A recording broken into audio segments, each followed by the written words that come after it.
Caroline Lode on the scoreboard as passenger number 3 with the time 32.15.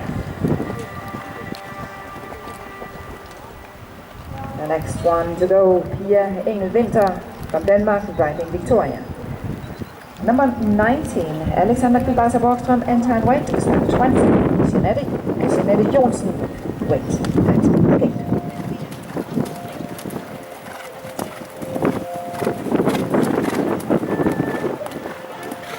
In the lead of the competition, Victoria Gulliksen from Norway with the time for second phase, 30.23. Second, Mikkel Hallenbeck, and third, Elina Caroline Lode. But just to remind new riders that there will in this competition be no prize giving ceremony. It has been cancelled due to the bad weather. Og vi får erindre om, at der heller i denne klasse eller i denne konkurrence vil være nogle præmieoverrækkelse på grund af det dårlige vejr. I kan afhente som sædvanligt jeres præmier i springsekretariatet.